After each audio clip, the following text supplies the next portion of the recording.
73 में कह रहा है एक समकोण त्रिभुज की ऊंचाई ज्ञात कीजिए।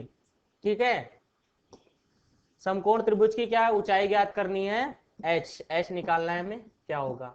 ठीक है, तो दिया पहला कथन, पहला स्टेटमेंट क्या दिया हुआ है हमें, त्रिभुज का क्षेत्रफल जो है वो उसके आधार का 20 गुना है। आधार b मान लो, b का कितना 20 गुना है, तो त्रिभुज का क्षेत्रफल क्या होता है 1/2।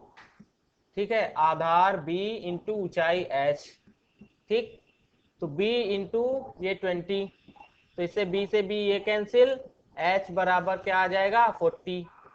ठीक, इतना आ जाएगा, यानी पहले से आंसर आ गया। दूसरा देखते हैं, दूसरा कथन क्या कह रहा है, त्रिभुज का परिमाप 10 सेंटीमीटर भुजा वाले वर्ग के परिमाप के बराबर है। यानी त्रिभुज का जो परिमाप है वो वर्ग के परिमाप के बराबर है, इन दोनों का परिमाप जो है बराबर है। तो त्रिभुज में 3 भुजाएं होती हैं, ठीक, और वर्ग में 4 भुजाएं होती हैं, और इसमें 10 सेंटीमीटर का वर्ग दिया हो 10 सेंटीमीटर, यानी कि इसकी वर्ग कितना हो जाएगा, इसका वर्ग हो जाएगा 4, यानी 40 हो जाएगा।